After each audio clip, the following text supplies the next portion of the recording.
More worrying news from Antarctica. NASA reports that an iceberg about the size of Delaware split off from Antarctica's Larsen C ice shelf between July 10th and July 12th. Scientists warn that the breakoff could trigger new ice cracks and cause even more icebergs to separate from the shelf. Ice shelves are the floating parts of glaciers that act as a support mechanism. In a stable glacier ice shelf system, the glacier's downhill movement is offset by the buoyant force of the water at the ice shelf front. The system is destabilized when warmer temperatures melt both the surface and underside of the ice shelves, and this eventually leads to calving.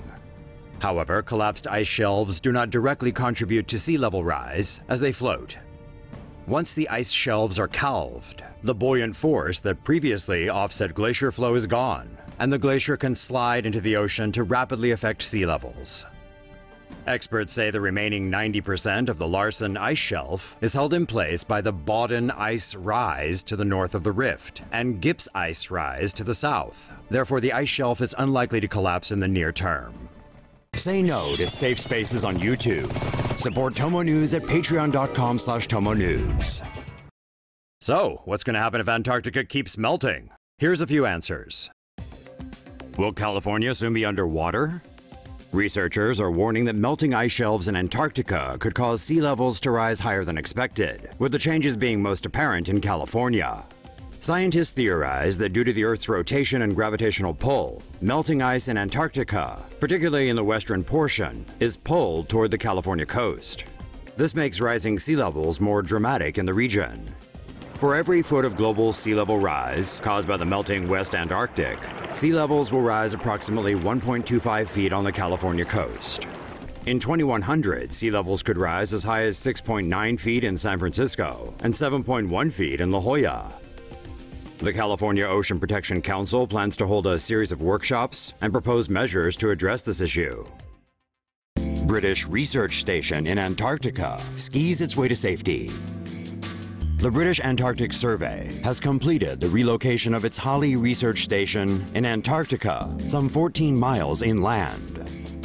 The Halley 6 Research Station was moved after one of the two chasms in the area became active in 2013, and a new crack was discovered on the Brunt ice shelf in October last year.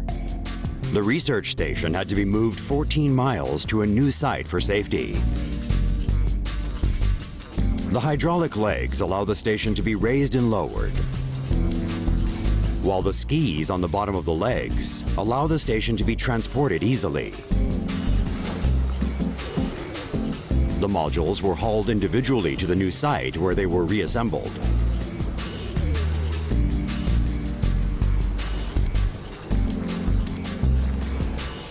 The research center will be closed due to safety considerations, and all staff at the station are currently being evacuated in stages.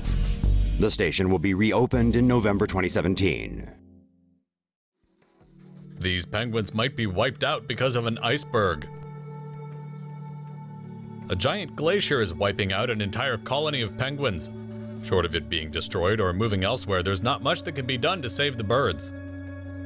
In 2010, the Rhode Island-sized iceberg B09B became grounded near a colony of Adelie penguins in East Antarctica. The iceberg blocked the penguins' access to the sea and their access to food. To find food, the flightless birds had to make an 80-mile round-trip journey in harsh Antarctic weather. Because of this hazardous trek, the colony's population has withered over 90% from 160,000 to 10,000 now. In research published in the journal Antarctic Science, scientists say the colony could be wiped out unless the iceberg moves elsewhere or the sea ice breaks up. Adelie penguins have lived and bred in the area for more than a century. Do you think humans should try to save them? Or should we let nature take its course and see what happens? Say no to safe spaces on YouTube.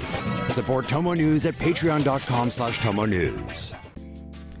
The melting of Greenland and Antarctica is changing the Earth's rotation. New research suggests that the melting of the ice sheets is shifting the location of the Earth's spin axis, meaning the North and South poles are moving. As ice melts in Greenland and Antarctica, the geographic North and South poles are migrating. This is because the mass of the planet is being redistributed, similar to what happens when a twirling skater extends or retracts arms or a leg. The poles head towards where mass is being reduced. For example, if Greenland is the only region that is losing mass, then the North Pole will move towards it. In addition to the melting of the ice sheets, changing patterns in water storage on the continents also affect the direction of the polar motion. It is estimated that 40% of polar movement is affected by the loss of ice mass in Greenland, and 25% due to the loss of ice mass in Antarctica. Another 25% is influenced by changes in water storage on the continents. Up until 2000, the North Pole was moving slowly towards Canada, at a speed of around 8 centimeters per year. Now the North Pole is moving towards the UK and Europe, at a speed of up to 18 centimeters per year.